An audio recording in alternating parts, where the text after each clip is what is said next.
A Promised Land, Part 1, Chapter 3. After getting drubbed by Bobby Rush, I allowed myself a few months to mop and lick my wounds before deciding that I had to reframe my priorities and get on with things. I told Michelle I needed to do better by her. We had a new baby on the way, and even though I was still gone more than she would have preferred, she at least noticed the effort I was making. I scheduled my meetings in Springfield so that I'd be home for dinner more often. I tried to be more punctual and more present, and on June 10, 2001, not quite 3 years after Amalia's birth, we experienced the same blast of joy, the same utter amazement when Sasha arrived, as plump and lovely as her sister had been, with thick black curls that were impossible to resist. For the next 2 years, I led a quieter life, full of small satisfactions, content with the balance I'd seemingly struck. I relished wriggling Malia into her first ballet tights, or grasping her hand as we walked to the park, watching baby Sasha laugh and laugh as I nibbled her feet. I listened to Michelle's breathe slowly, her head resting against my shoulder as she drifted off to sleep in the middle of an old movie. I rededicated myself to my work in the state senate and savored the time spent with my students at the law school. I took a serious look at our finances and put together a plan to pay down our debts. Inside the slow rhythms of my work and the pleasures of fatherhood, I began to consider options for a life after politics, perhaps teaching and writing full-time, or returning to law practice, or applying for a job at a local charitable foundation, as my mother had once imagined I'd do. In other words, following my ill-fated run for Congress, I experienced a certain letting go, if not of my desire to make a difference in the world, then at least of the instance that it had to be done on a larger stage. What might have begun as a sense of resignation at whatever limits fate had imposed on my life came to feel more like gratitude for the bounty it had already delivered. Two things, however, kept me from making a clean break from politics. First, Illinois Democrats had won the right to oversee the redrawing of state districting maps to reflect the new data for the 2000 census, thanks to a quirk in the state constitution that called for a dispute between the Democrat-controlled House and the Republican Senate to be settled by drawing a name out of one of Abraham Lincoln's old stovepipe hats. With this power, Democrats could reverse the Republican gerrymandering of the previous decade and vastly better the odds that Senate Democrats would be in the majority after the 2002 election. I knew that with one more term, I would finally get a chance to pass some bills, deliver something meaningful for the people I represented, and perhaps end my political career on a higher note that it was currently on. The second factor was an instinct rather than an event. Since being elected, I had tried to spend a few days each summer visiting various colleagues in their home districts across Illinois. Usually, I'd go with my chief Senate aide, Dan Shomon, a former UPI reporter with thick glasses, boundless energy and a foregone voice. We'd draw our golf clubs, a map, and a couple of sets of clothes in the back of my Jeep and head south or west, winding our way to Rock Island or Pinckneyville, Alton or Carbondale. Dan was my key political advisor, a good friend, and an ideal road trip companion, easy to talk to, perfectly fine with silence, and he shared my habit of smoking in the car. He also had an encyclopedic knowledge of state politics. The first time we made the trip, I could tell he was a little nervous about how folks downstate might react to a black lawyer from Chicago with an Arab-sounding name. No fancy shirts, he instructed before we left. I don't have fancy shirts, I said. Good. Just polos and khakis. Got it. Despite Dan's worries that I'd be out of place, what struck me most during our travels was how familiar everything felt. Whether we were at a country fair or a union hall or on the porch on someone's farm, in the way people described their families or their jobs, in their modesty and their hospitality, in their enthusiasm for high school basketball, in the food they served, the fried chicken and baked beans and J.O. malls, In them, I had echoes of my grandparents, my mother, Michelle's mom and dad, same values, same hopes and dreams. These excursions became more sporadic once my kids were born, but the simple recurring insight they offered stayed with me as long as the residents of my Chicago district and districts downstate remained strange to one another. I realized our politics would never really change. It would always be too easy for politicians to feed the stereotypes that pitted black against white, immigrants against native borns, rural interests against those of cities. If, on the other hand, a campaign could somehow challenge Americans' reigning political assumption about how divided we were, well then just maybe it would be possible to build a new covenant between its citizens. The insiders would no longer be able to play one group against one another. Legislatures might be freed from defining their constituents' interests and their own so narrowly. The media might take notice and examine issues based not on which side won or lost, but on whether our common goals were met. Ultimately, wasn't this what I was after? A politics that bridged Americans' racial, ethnic, and religious divides, as well as the many strands of my own life. Maybe I was being unrealistic. Maybe such divisions were too deeply entrenched. But no matter how hard I tried to convince myself otherwise, I couldn't shake the feeling that it was too early to give up on my deepest convictions. Much as I tried to tell myself I was done or nearly done with political life, I knew in my heart that I wasn't ready to let go. As I gave the future more thought, one thing became clear. The kind of bridge-building politics I imagined wasn't suited to a congressional race. The problem was structural, a matter of how district lines were drawn. In an overwhelming black district like the one I lived in a community that had long been battered by discrimination and neglect, the test for politicians would more often than not be defined in racial terms, just as it was in many white rural districts that felt left behind. How well will you stand up to those who are not like us? Voters asked. Those who have taken advantage of us, who look down on us. You could make a difference from such a narrow political base. With some seniority, you could secure better services for your constituents.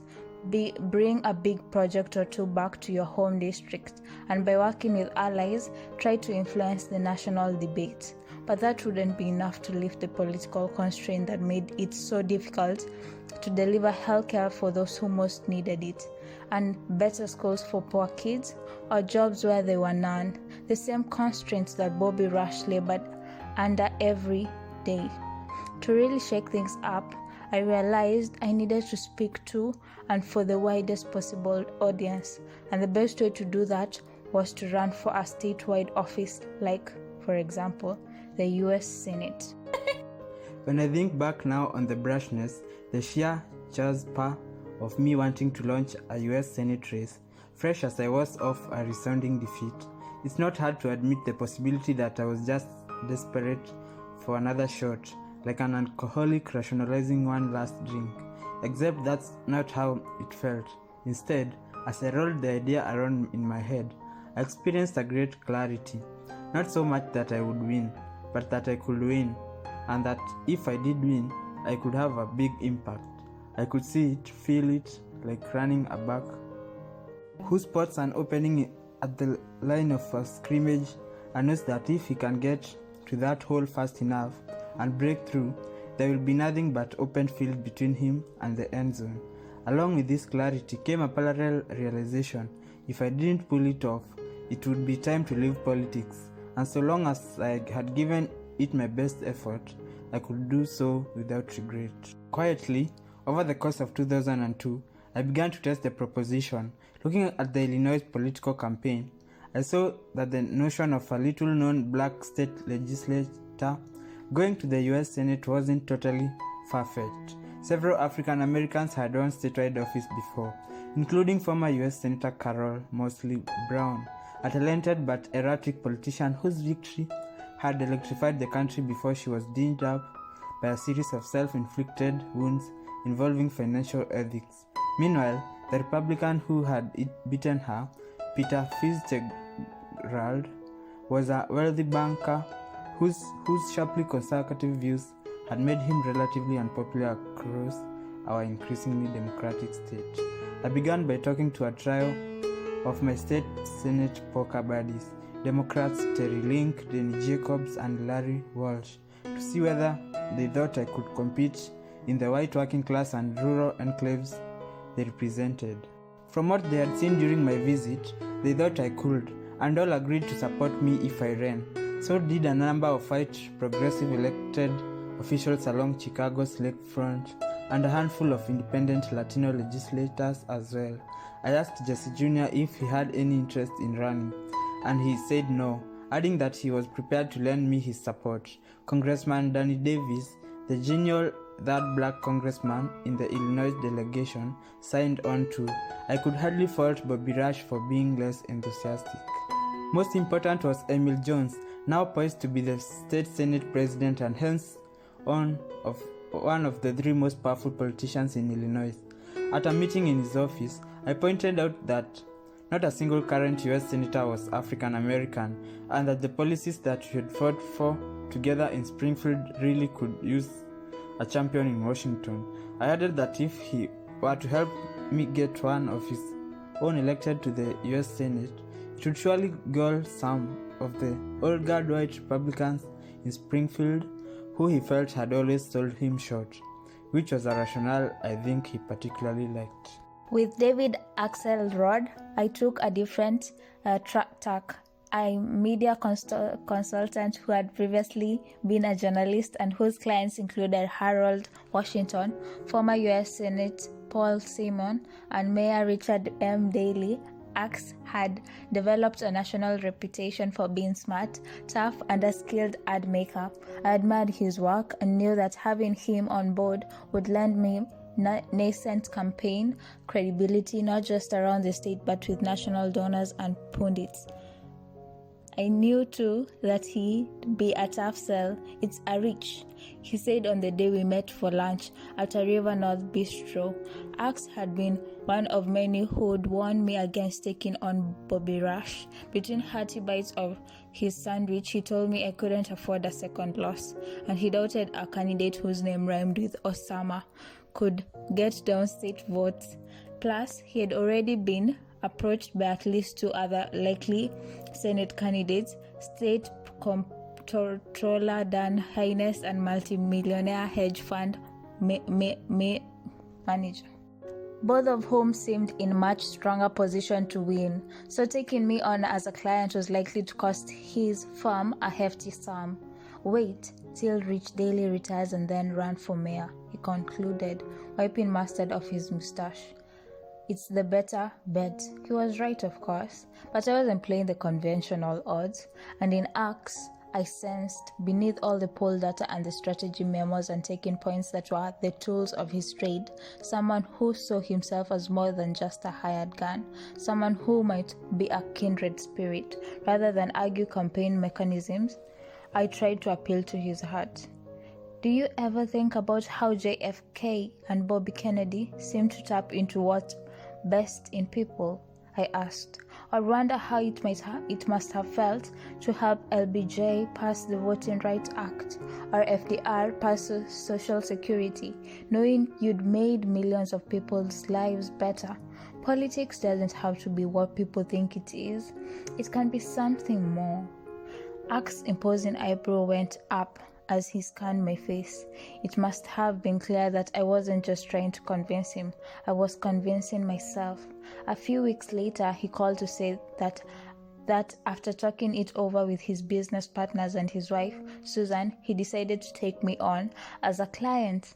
Before I could thank him, he added a proviso. Your idealism is stirring, Barack, but unless you raise $5 million to get it on TV so people can hear it, you don't stand a chance. With this, I finally felt ready to test the waters with Michelle.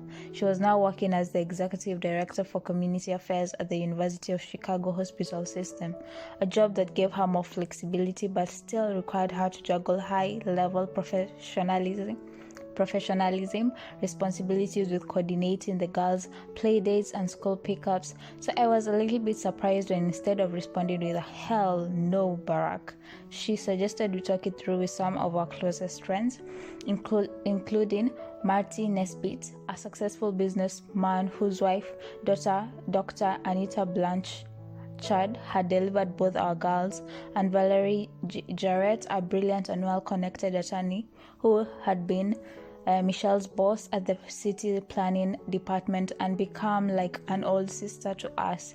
What I didn't know at the time was that Michelle had already gotten to Marty and Valeria and assigned them the job of talking me out of my foolishness. We gathered at Valeria Hyde's Park apartment, and over a long branch, I explained my thought process, mapping out the scenarios that would get us to the Democratic nominations and answering questions about how this race would be different from the last. With Michelle, I didn't sugarcoat the amount of time I'd be away, but this was it. I promised, up or out. If I lost this one, we were done with politics for good. By the time I finished, Valerie and Marty had been persuaded, no doubt, to Michelle's chagrin. It wasn't a question of strategy for her, aside from the fact that the thought of another campaign appealed to her about as much as a root canal. She was most concerned with the effect on our family finances, which still hadn't fully recovered from the last one. She reminded me that we had student loans, a mortgage, and a credit card debt to think about. We hadn't started saving for our daughter's college education yet. And on top of that, a Senate run would require me to stop practicing law in order to avoid conflicts of interest, which would further diminish our income. If you lose, we'll be deep in the hole, she said. And what happens if you win? How are we supposed to maintain 2 households in Washington and Chicago when we can barely keep up with one? I'd appreciate this. If I win, Han, I said, it will draw national attention. I'll be the only African American in the Senate. With a higher profile, I can write another book and it sells a lot of copies, and that will cover the added expenses. Michelle let out a sharp laugh. I'd made some money on my first book, but nothing close to what it would take to pay for the expenses I was now talking about incurring. As my wife saw it, as most people would see it, I imagine an unwritten book was hardly a financial plan. In other words, she said, you have got some magic beans in your pocket. That's what you are telling me. You have some magic beans and you are going to plant them. And overnight, a huge beanstalk is going to grow high into the sky and you'll climb up the beanstalk, kill the giants who live in the clouds, and then bring home a goose that laid golden eggs. Is that it? Something like that, I said. Michelle shook her head and looked out the window. We both knew what I was asking for. Another disruption, another gamble, another step in the direction of something I wanted, and she truly didn't. This is it, Barack, Michelle said. One last time. But don't expect me to do any campaigning. In fact, you shouldn't even count on my votes. As a kid, I had sometimes watched as my salesman grandfather tried to sell life insurance policies over the phone, his face registering misery as he made cold calls in the evening from our 10th floor apartment in a Honolulu high-rise. During the early months of 2003, I found myself thinking of him often as I sat at my desk in the sparsely furnished headquarters of my newly launched Senate campaign, beneath a poster of Muhammad Ali posed triumphantly over a defeated Sonny Liston, trying to pep talk myself into making another fundraising call. Aside from Dan Shomon and a Kentuckian named Jim Cowley, we had recruited as campaign manager. Our staff consisted mostly of kids in their 20s, only half of whom were paid, and 2 of whom were still undergraduates. I felt especially sorry for my lone, full-time fundraiser, who had to push me to pick up the phone and solicit donations. Was I getting better at being a politician? I couldn't say. In the first scheduled campaigns forum in February 2003, I was stiff and ineffectual, unable to get my brain to operate in the tidy phrases such as formats required. But my loss Bobby Rush had given me a clear blueprint for upping my game. I needed to interact more effectively with the media, learning to get my ideas across in pithy sound bites. I needed to build a campaign that was less about policy papers and more about connecting one-on-one with voters. And I needed to raise money, lots of it. We had conducted multiple polls, which seemed to confirm that I could win, but only if I managed to improve my visibility with costly TV ads. And yet, as snake bit as my congressional race had been, this one felt charmed. In April, Peter Fitzgerald decided not to run for re-election. Carol Moseley Brown, whom would probably have locked up the Democratic nomination for her old seat, had inexplicably chosen to run for president instead, leaving the contest wide open. In a primary race against 6 other Democrats, I went about lining up endorsements from unions and popular members of our congressional delegation, helping to shore up my downstate and liberal bases. Aided by Emil and a Democratic majority in the state Senate, I spearheaded the passage of a slew of bills, from a law requiring the videotaping of interrogations in capital cases to an expansion of the earned income tax credit, reinforcing my credentials as an effective legislator. The national political landscape tilted in my favor as well. In October 2002, before even announcing my candidacy, I had been invited to speak against the impending US invasion of Iraq, addressing an anti-war rally held in downtown Chicago. For a soon-to-be Senate candidate, the politics were muddy. Both Axe and Dan thought that taking a clear and equivocal stand against the war would help in Democratic primary. Others cautioned that, given the post-9/11 mood of the country, at the time national polls showed as many as 67% of Americans in favor of taking military action against Iraq, the likelihood of at least short-term military success, and my already challenging name and lineage, opposition to the war could cripple my candidacy by election time. America likes to kick ass, one friend warned. I mulled over the question for a day or so and decided that this was my first test. Would I run the kind of campaign that I had promised myself? I typed out a short speech, 5 or 6 minutes long, and satisfied that it reflected my honest beliefs, went to bed without sending it to the team for review.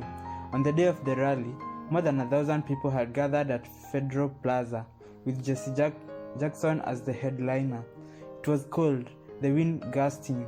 There was a smattering of applause, muffled by mittens and gloves, as my name was called, and I stepped up to the microphone. Let me begin by saying that although this had been billed as an anti-war rally, I stand before you as someone who is not opposed to war in all circumstances.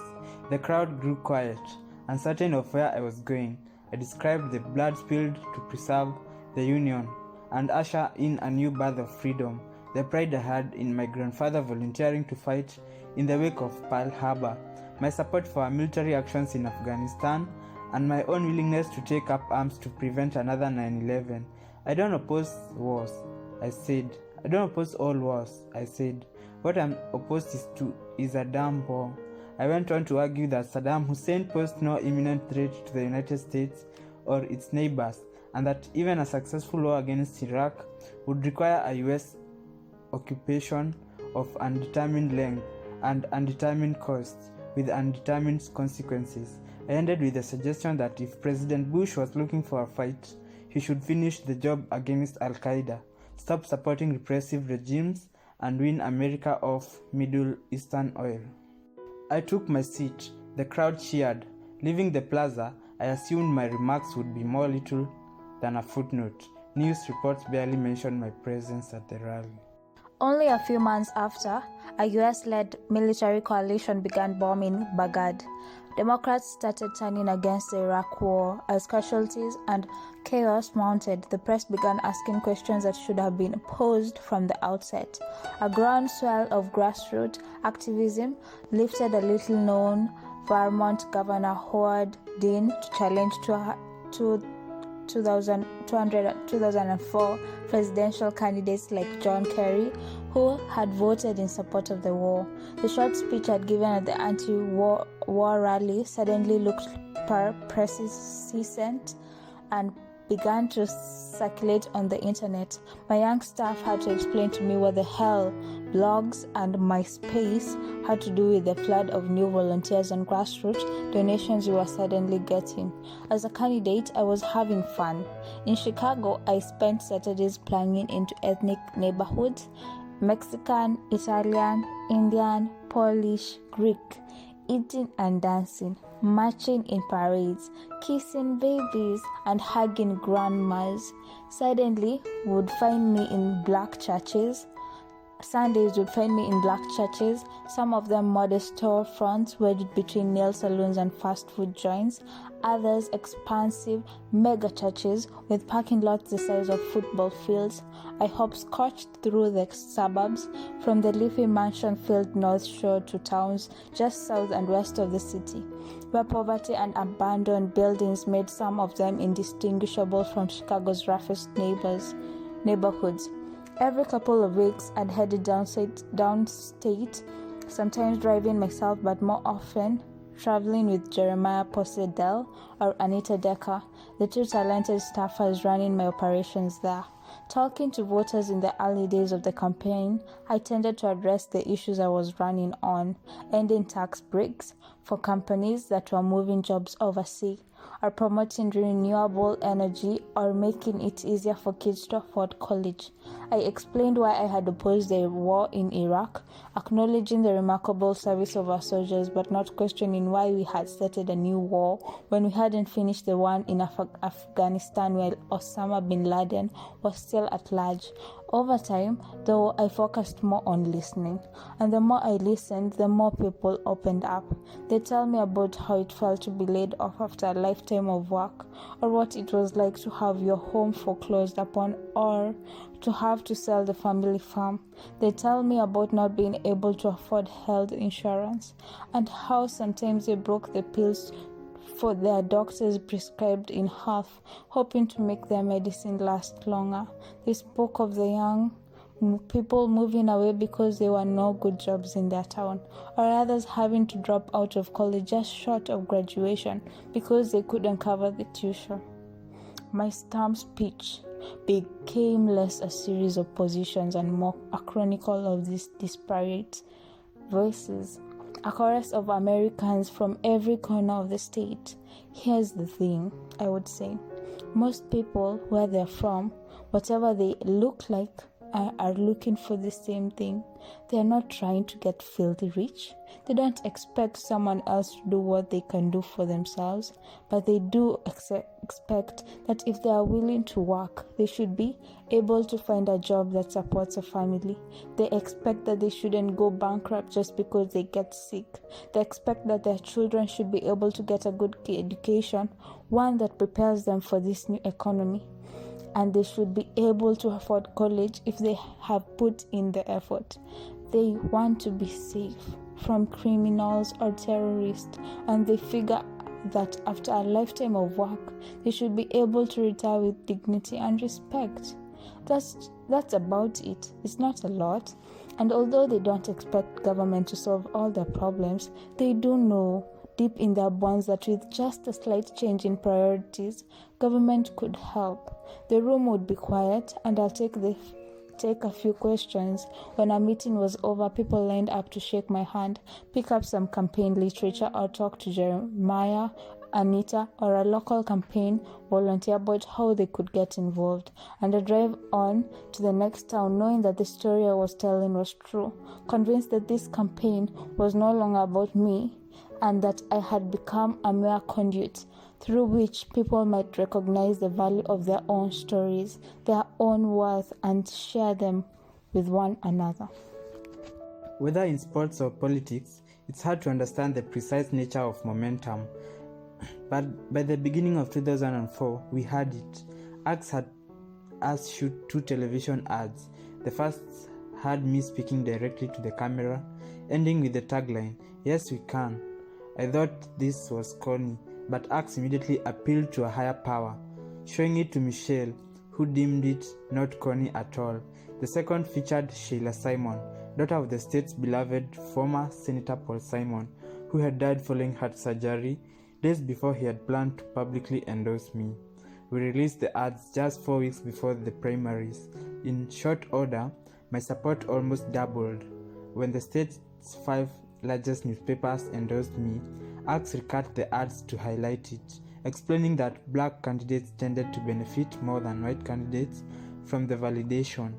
Around this time, the bottom fell out of my closest rival's campaign after news outlets published details from previously sealed court documents in which his ex-wife alleged domestic abuse. On March 16, 2004, the day of the Democratic primary, we ended up winning almost 53% of the vote in our 7-person field, not only more than all the other Democratic candidates combined, but more than all Republican votes that had been casted statewide in their primary.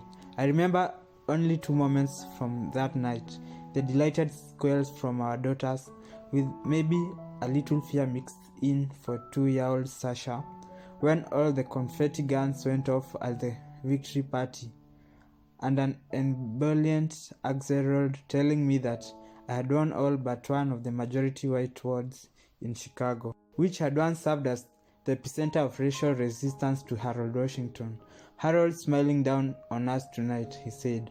I remember the next morning as well, when, after almost no sleep, I went down to Central Station to shake hands with commuters as they headed for work.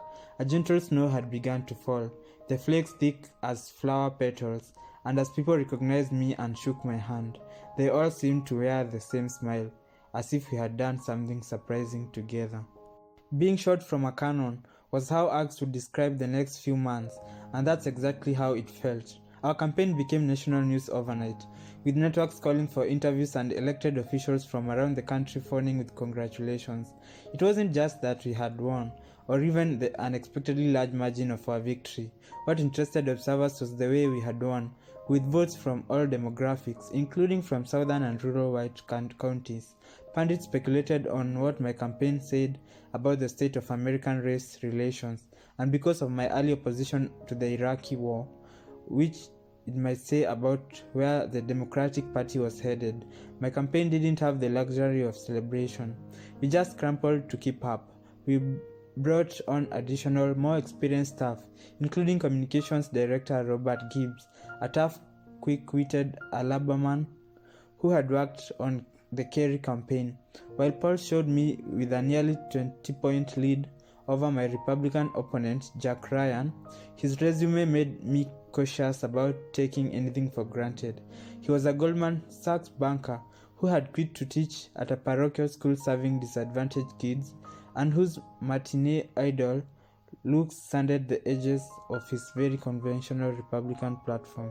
Fortunately for us, none of this translated on the campaign trail. Ryan was flogged by the press when, in an attempt to tag me as a big spending, tax-hiking liberal, he used a series of charts showing numbers that turned out to be widely and obviously wrong. He was later pilloried for having dispatched a young staffer who aggressively tailed me with a handheld camcorder, following me into lavatories and hovering even while I tried to talk to Michelle and the girls, hoping to catch me in a gaffe.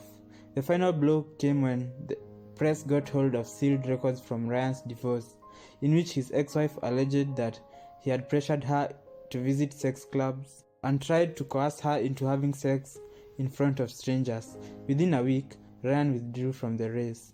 With just 5 months to go until the next general election, I suddenly had no opponent. "All I know," Gibbs announced, "is after this thing is all over, we are going to Vegas." Still, I maintained a grueling schedule, often finishing the day's business in Springfield and then driving to nearby towns for campaign events. On the way back from one such event, I got a call from someone on John Kerry's staff, inviting me to give the keynote address at the Democratic National Convention being held in Boston in late July. That I felt neither giddy nor nervous said something about the sheer improbability of the year I had just had. Axelrod offered to pull together the team to begin the process of drafting a speech, but I waved him off. "Let me take a crack at it," I told him. "I know what I want to say." For the next several days, I wrote my speech, Mostly in the evenings, sprawled on my bed at the Raysan Hotel in Springfield, a ball game buzzing in the background, filling a yellow legal pad with my thoughts. The words came swiftly, a summation of the politics I'd been searching for since those days in college, and the inner struggles that had prompted the journey to where I was now. My head felt full of voices, of my mother, my grandparents, my father, the people I had organized with and folks on the campaign trail. I thought about all those who I had encountered with who had plenty of reason to turn bitter and cynical, but had refused to go that way, who kept reaching for something higher, who kept reaching for one another. At some point, I remembered a phrase I'd heard once during a sermon by my pastor, Jeremiah Wright, one that captured this spirit, the audacity of hope. Axe and Gibbs would later swap stories about the twists and turns leading up to the night I spoke at the convention, how we had to negotiate the time I would be allotted. Original 8 minutes bargained up to 17. The painful cut to my original draft by Axe and his able partner John Cooper, all of which made it better. A delayed flight to Boston as my legislative session in Springfield dragged into the night, practicing for the first time on a teleprompter with my coach Michael Sheehan, explaining that the microphones worked fine, so you don't have to yell. My anger when a young Kerry staffer informed us that I had to cut one of my favorite lines because the nominees intended to botch it for his own speech. You are a state senator, Axe helpfully reminded me, and they have given you a national stage. I don't think it's too much to ask. Michelle backstage, beautiful in white, squeezing my hand, gazing lovingly into my eyes and telling me, just don't screw it up, buddy. The two of us cracking up, being silly when our love was always best. And then the introduction of the senior Senate from Illinois, Dick Durbin. Let me tell you about this Barack Obama. I've only watched the tape of my 2004 conventional speech once all the way through. I did so alone. Well, after the election was over, trying to understand what had happened in the hall that night. With stage makeup, I looked impossibly young, and I can see a touch of nerve at the beginning. Places where I am too fast or too slow, my gestures slightly awkward, betraying my inexperience. But then comes a point in the speech where I find my cadence. The crowd's quiets rather than roars. It's the kind of moment I'd come to recognize in subsequent years on certain magical nights. There's a physical feeling, a current of emotions that pass back and forth between you and the crowd, as if your lives and theirs are suddenly spliced together like a movie reel, projecting backward and forward in time, and your voices creep right up to the edge of crackling. Because for an instant you feel them deeply, you can see them whole, you have tapped into some collective spirit, a thing we all know and wish for, a sense of connection that overrides our differences and replaces them with a giant swell of possibility. And like all things that matter most, you know the moment is fleeting, and that soon the spell will be broken. Before that night, I thought I understood the power of the media.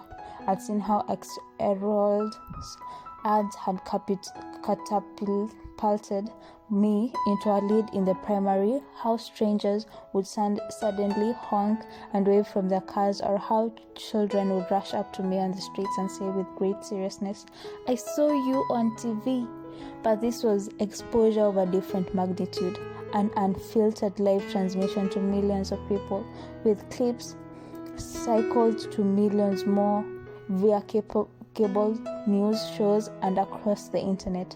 Leaving the stage, I knew the speech had gone well, and I wasn't all that surprised by the crush of people greeting us at various convention events the following day. As satisfying as the attention I got in Boston was, though I assumed it was circumstantial, I figured that these were political junkies, people who followed this stuff minute by minute. Immediately after the convention, though, Michelle and I and the girls loaded up our stuff and set up out for a week-long RV trip in downstate Illinois, designed to show voters I remained focused on Illinois and hadn't forgotten too big for my britches. We were a few minutes from our first stop, rolling down the highway when Jeremiah, my downstate director, got a call from the advanced staff. Okay, I'll talk to the driver. What's wrong? I asked, already a little worn out by sleep deprivation and the hectic schedule. We were expecting maybe 100 people at the park, Jeremiah said, but right now they are counting at least 500. They asked us to slow down so that they have time to deal with the overflow. 20 minutes later, we pulled up to see what looked like the entire town crammed into the park. There were parents with kids on their shoulders, seniors on their lawn chairs, waving small flags, men in plaid shirts and seat caps, many of them surely just curious, there to see what the fuss was about, but others standing patiently in quiet anticipation. Malia peered out the window, ignoring Sasha's effort to shove her out of the way. What are all the people doing in the park? Malia asked. They are here to see Daddy, Michelle said. Why? I turned to Gibbs, who shrugged and just said, You're gonna need a bigger boat. At every stop after that, we were met by crowds 4 or 5 times larger than any we'd seen before, and no matter how much we told ourselves that interest would fade and the balloon deflate, no matter how much we tried to guard against complacency, the election itself became an almost afterthought. By August, the Republicans, unable to find a local candidate willing to run, although former Chicago Bears coach Mike Dichter publicly flirted with the idea, Bufflin recruited conservative firebrand Alan Keyes. See, Gibbs said with a grin, they have got their own black guy. Aside from the fact that Keyes was a Maryland resident, his harsh moralizing about abortion and homosexuality didn't sit well with Illinoisians. Jesus Christ would not vote for Barack Obama, Keyes would proclaim, deliberately mispronouncing my name every time. I beat him by more than 40 points, the biggest margin for a Senate race in the state's history. Our mood on election nights was subdued, not only because our race had become a foregone conclusion, but because of the national results. Kerry had lost to Bush, Republicans had retained control of the House and the Senate. Even the Democratic Senate Minority Leader Tom Daskell of South Dakota had lost in an upset. Karl Rove, George Bush's political mastermind, was crowing about his dreams of installing a permanent Republican majority. Meanwhile, Michelle and I were exhausted. My staff calculated that over the previous 18 months, I had taken exactly 7 days off. We used the 6 weeks before my swearing in as U.S. Senate turned to mundane household details that had been largely neglected. I flew to Washington to meet with my soon-to-be colleagues, interview potential staff, and look for the cheapest apartment I could find. Michelle had decided that she and the kids would stay in Chicago, where she had a support circle of family and friends. Not to mention a job she really loved, though the thought of living apart 3 days a week for much of the year made my heart sink. I couldn't argue with her logic. Otherwise, we didn't dwell much on what had happened. We spent Christmas in Hawaii with Maya and Toot. We sang carols, built handle castles, and watched the girls unwrap gifts. I tossed a flower lei into the ocean at the spot where my sister and I had scattered my mom's ashes, and left one at the National Memorial Cemetery of the Pacific, where my grandmother was interred. After New Year's, the whole family flew to Washington.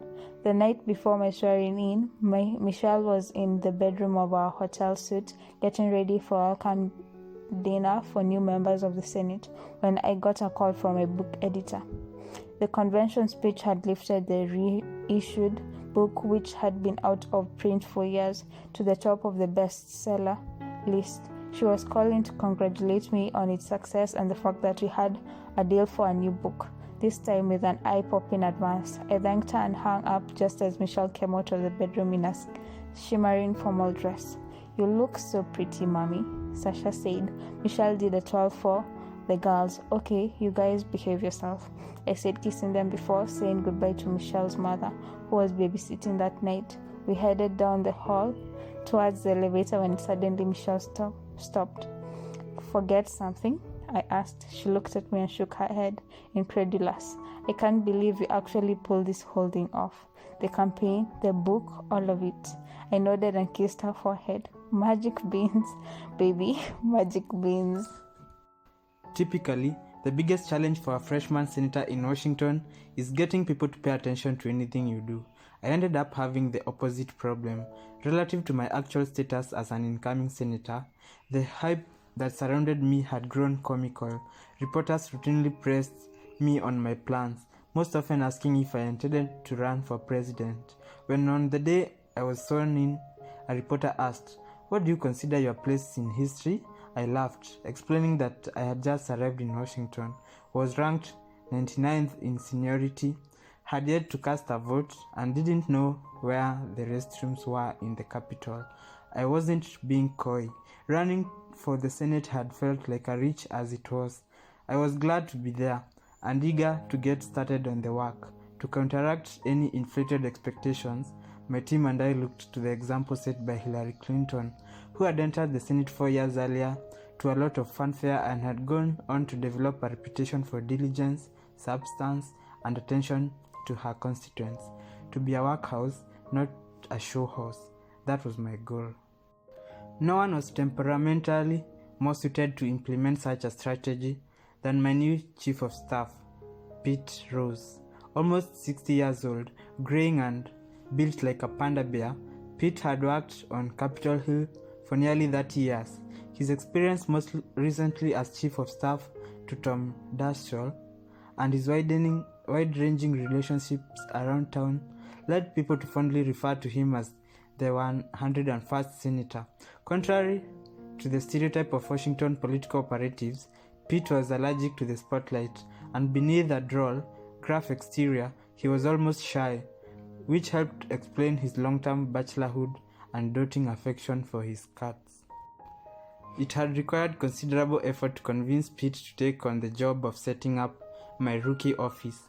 He was less concerned, he said, with the big step down in status than he was with the possibility that it wouldn't leave him enough time to help find jobs for all the junior staffers who, in the aftermath of Daschle's defeat, were now unemployed. It was this unfailing decency and rectitude, as much as his knowledge, that made Pete a godsend, and it was on the basis of his reputation that I was able to recruit a top-flight staff to fill out the ranks in my office. Along with Robert Gibbs as communications director, we enlisted veteran Hill staffer Chris Lu as legislative director, Mark Lippett, a sharp young naval reservist, as a foreign policy staffer, and Alisa Mastromonaco, a top lieutenant as on the Kerry presidential campaign, whose babyface belied an unmatched talent for troubleshooting and organizing events, as director of scheduling. Finally, we added a thoughtful, good-looking 23-year-old named John Favreau. Fabs, as his name came to be known, had worked on the Kerry campaign and was both Gibbs and Pete's number one choice as our speechwriter. Haven't I met him before? I asked Gibbs after the interview. Yep, he's the kid who showed up and told you that Kerry was stealing one of your lines at the convention. I had him anyway. Under Pete's supervision, the team set up offices in Washington, Chicago, and several downstate locations. To emphasize our focus on voters back home, Alisa put together an ambitious schedule of town hall meetings in Illinois, 39 in the first year. We instituted a strict policy avoiding national press and the Sunday morning shows, instead devoting our attention to Illinois papers and TV affiliates.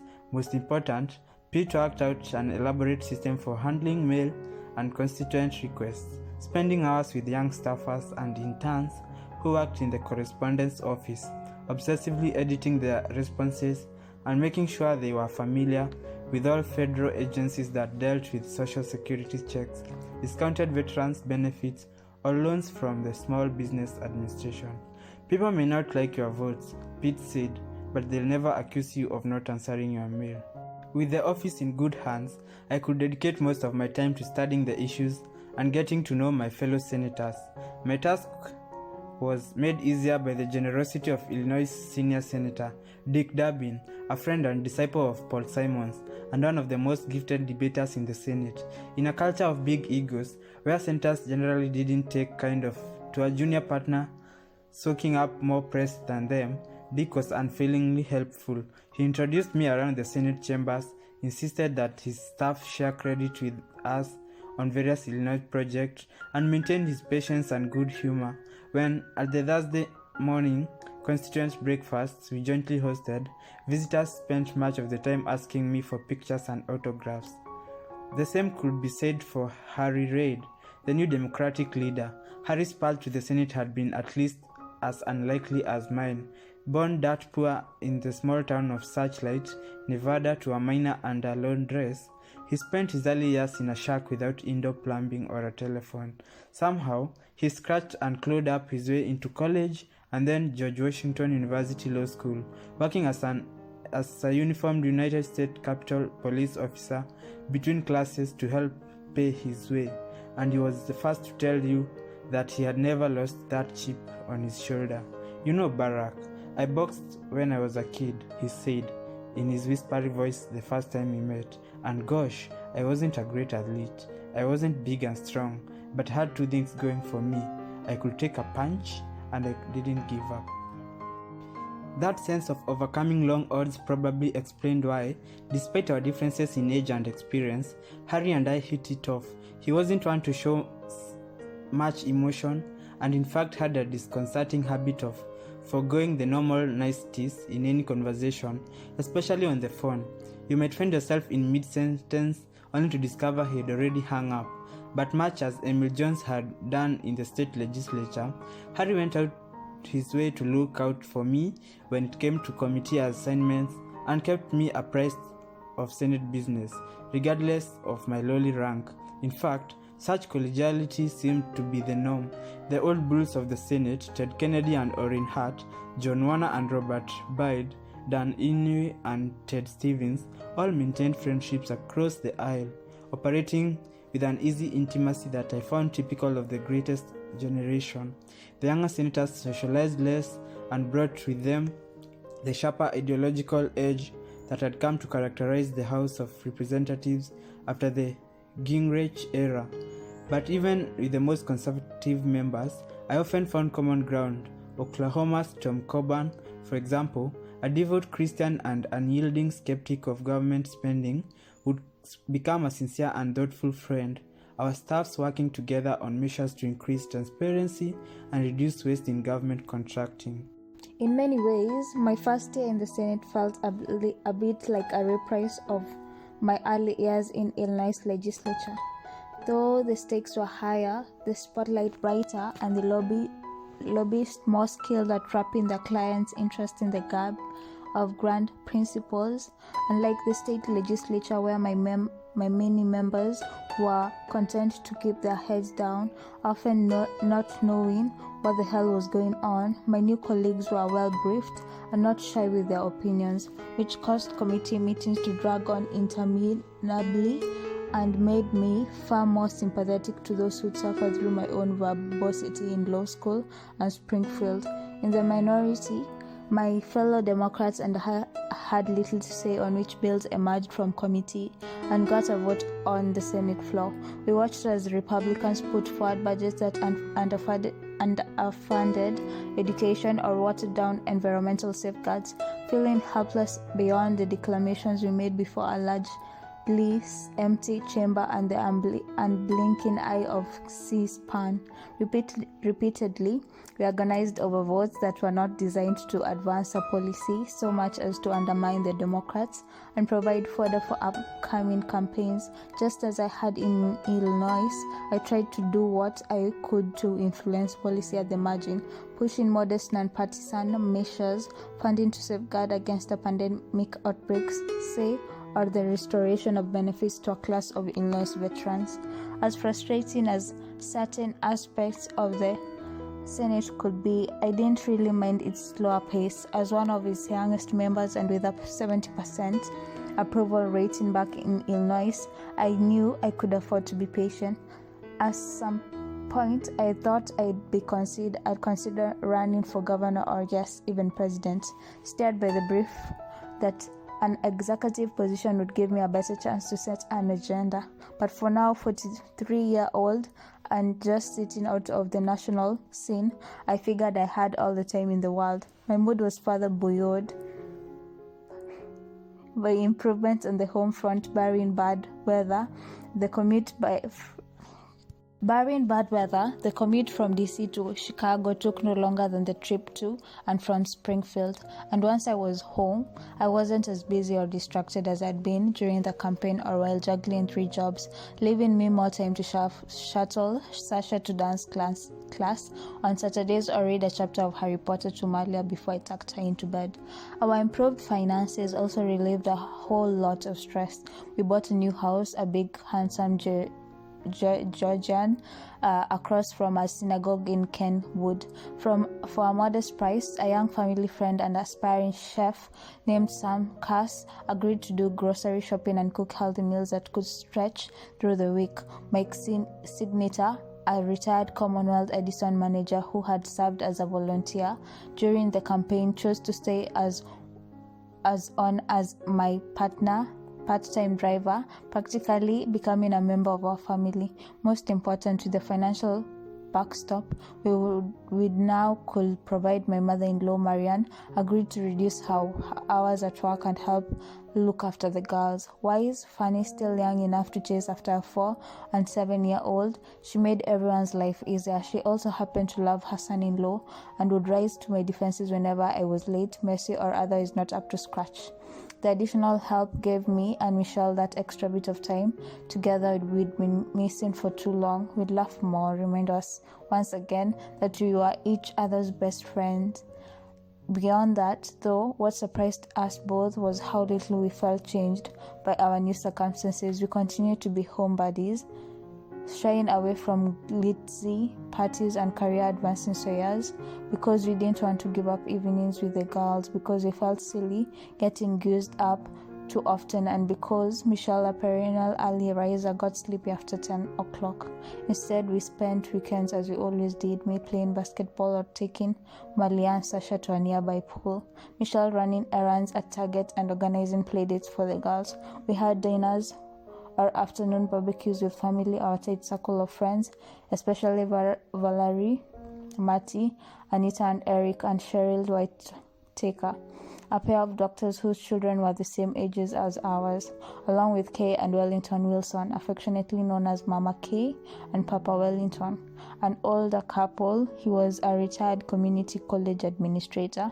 She was a program officer at a local foundation and magnificent cook, whom I'd known from my organizing days and who would consider themselves my surrogate parents in Chicago. That's not to say that Michelle and I didn't have to make adjustments. People now recognized us in crowds, and as supportive as they generally were, we found the sudden loss of anonymity disconcerting. One evening, shortly after the elections, Michelle and I went to see the biopic Ray, starring Jamie Foxx, and we were surprised when our fellow patrons burst into applause as we walked into the movie theater. Sometimes when we went out to dinner, we noticed that people at adjoining tables either wanted to strike up long conversations or got very quiet in not so subtle effort to hear what we were saying.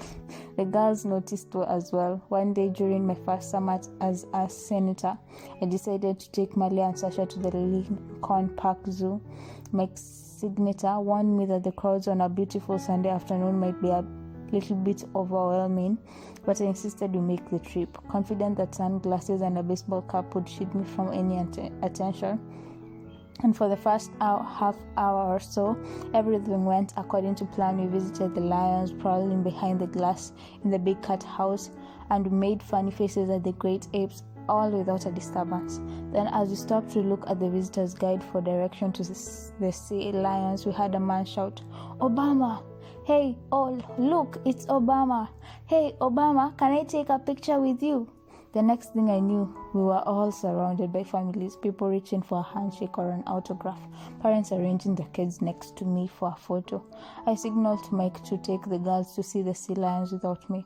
For the next 15 minutes, I gave myself over to my constituents, appreciative of their encouraging words, reminding myself that this was part of what I signed up for, but feeling my heart sink a little at the thought of my daughters wondering what happened to their daddy.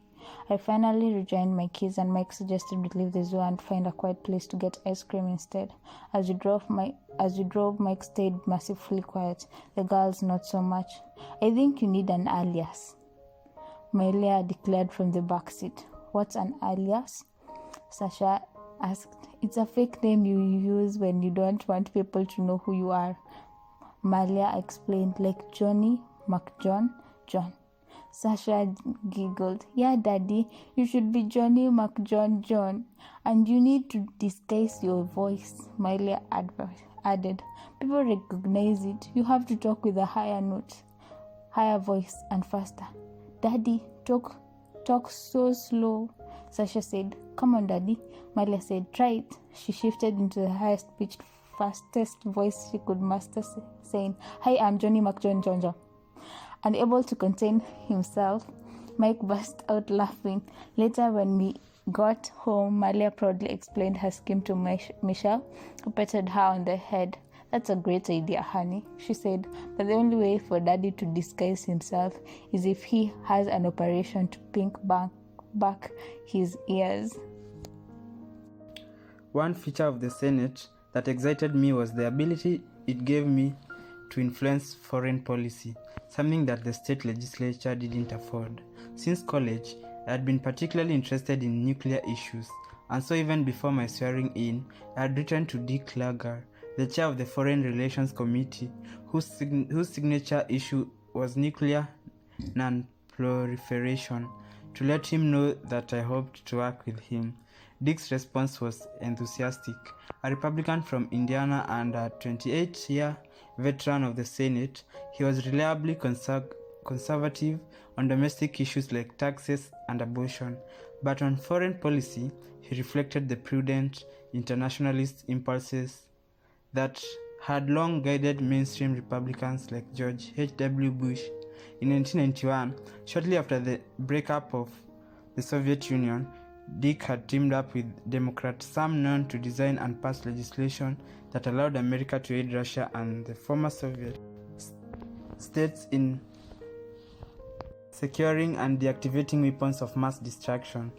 Nunn-Lugar, as it came to be known, proved a bold and durable achievement. More than 7,500 nuclear warheads would be deactivated over the next 2 decades, and its implementation helped to facilitate relationships between US and Russian national security officials that were critical in managing a dangerous transition. Now in 2005, intelligence reports indicated that extremist groups like Al-Qaeda were scoring poorly guarded outposts throughout the former Soviet bloc, searching for remaining nuclear, chemical, and biological materials. Dick and I began discussing how to build on the existing Nunn-Lugar framework to further protect against such threats, which is now in August that year. I found myself with Dick on a military jet, headed for a week-long visit to Russia, Ukraine, and Azerbaijan. Though the need to monitor Nunn-Lugar's progress had made such visits routines for Dick, this was my first official foreign trip, and over the years, I heard stories about congressional junkets, the less than strenuous schedules, the lavish dinners and shopping sprees. If that was supposed to be the deal, though, Dick had not gotten the memo. Despite being in his 70s, he maintained a relentless pace, and after a day full of meetings with Russian officials in Moscow, we flew a couple of hours southeast to Saratov and then drove another hour to visit a secret nuclear storage site where American funding had helped upgrade the security surrounding Russian missiles. We were also treated to a meal of borscht and a type of fish, gelatine, which Dick gamely ate while I spread it around my plate like a 6-year-old. Visiting the city of Perm near the Ural Mountains, we wandered through a graveyard of SS-24 and SS-25 missile casings, the last remnants of tactical nuclear warheads once aimed at Europe. In Donetsk, in the eastern part of Ukraine, we toured an installation where warehouses of conventional weapons, ammunition, high-grade explosives, surface-to-air missiles, and even tiny bombs hidden in children's toys had been collected from around the country and were now slated for destruction. In Kyiv, we were taken by our hosts to a dilapidated and guarded three-story complex in the center of town, where Nan Lugar was finding an installation of new storage systems for Cold War-era biological research samples, including anthrax and bubonic plague. It was sobering, all of it, proof of people's capacity to harness ingenuity in the service of madness. But for me, after so many years spent focused on domestic issues, the trip was also invigorating, a reminder of just how big the world was and of the profound human consequences of decisions made in Washington. Watching Dick operate would leave a lasting impression. His gnomish face always fixed in a placid smile, he was tireless in answering my questions. I was struck by the care, precision, and mastery of facts he demonstrated anytime he spoke in meetings with foreign officials. I observed his willingness to endure not only travel delays, but also endless stories and noontime vodka shots, knowing that common courtesy spoke across cultures and ultimately could make a difference in advancing American interests. For me, it was a useful lesson in diplomacy, an example of the real impact a senator could have. Then a storm hit and everything changed.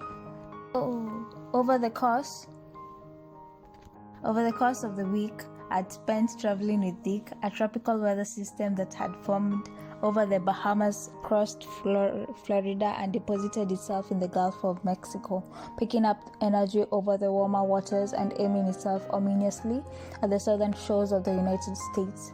By the time our Senate delegations landed in London to meet with Prime Minister Tony Blair, and ferocious and full-blown catastrophe was underway, making landfall with 125 mph winds. Hurricane Katrina had leveled entire communities along the Gulf Coast, overwhelming lives, and left much of New Orleans underwater.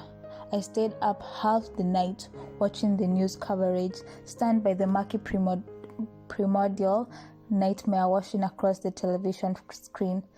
There were floating corpses, elderly patients trapped in hospitals, gunfires and looting, refugees huddled and losing hope. To see such suffering was bad enough. To see the slow government response, the vulnerability of so many poor and working class people made me ashamed. A few days later, I joined George H.W. and Barbara Bush, along with Bill and Hillary Clinton, in a visit to Houston, where thousands of people displaced by the hurricanes had been bused to emergency shelters set up inside the sprawling Astrodome Convention Complex. Together with the Red Cross and FEMA, the city had been working around the clock to provide basic necessities, but it struck me as I moved from court to court that many of the people there, most of whom were black, had been abandoned long before the hurricane, scratching out a living on the periphery without savings or insurance. I listened to their stories about lost homes and loved ones missing in the flood, about their inability to evacuate because they had no car or couldn't move, an ailing parent because no different from those I'd worked to organize in Chicago, no different from some of Michelle's aunts or cousins. I was reminded that no matter how my circumstances may have changed, theirs had not. The politics of the country had not. Forgotten people and forgotten voices remained everywhere, neglected by a government that often appeared blind or indifferent to their needs.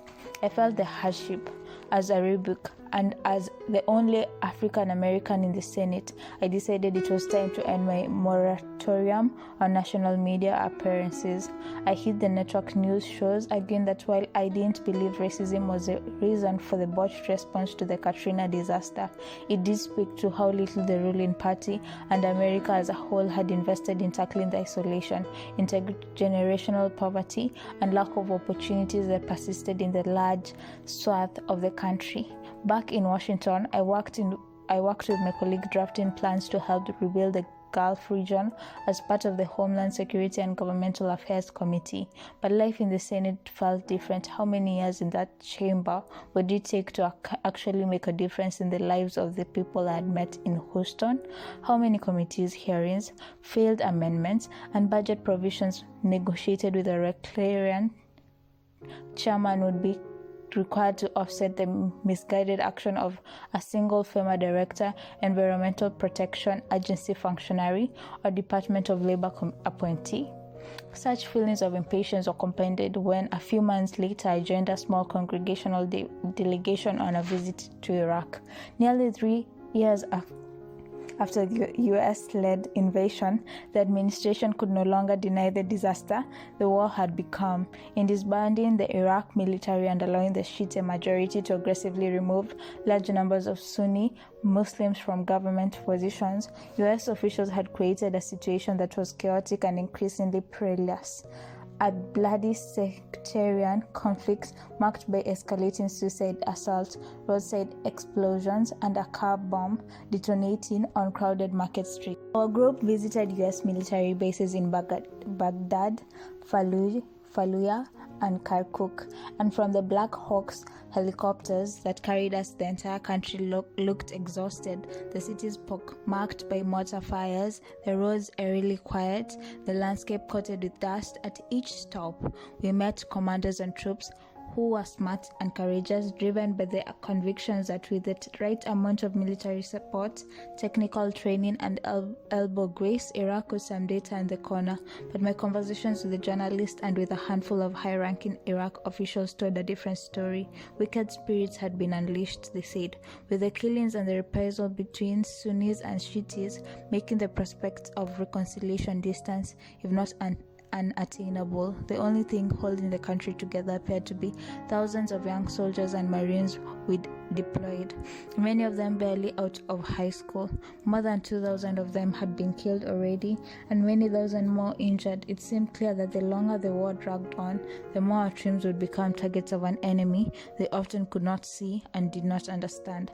Flying back to the United States, I couldn't shake the thought of those kids paying the price for the arrogance of men like Dick Cheney and Donald Rumsfeld, who rushed us into war based on faulty information and refused still to fully consider the consequences. The fact that more than half of my Democratic colleagues had approved this fiasco filled me with an altogether different kind of worry. I questioned what might happen to me the longer I stayed in Washington. The more I embedded and comfortable I became, I saw now how it could happen, how the incrementalism and decorum, the endless positioning for the next election, and the group thinking of cable news panels all conspired to chip away at your best instincts and wear down your independence until whatever you once believed was utterly lost. If I'd been on the edge of feeling content, thinking I was in the right job, doing the right thing at an acceptable pace, Katrina and my Iraq visit putting a stop to all that. Change needed to come faster, and I was going to have to decide what role I would play bringing it about. Thank you. That's the end of the third chapter of part 1.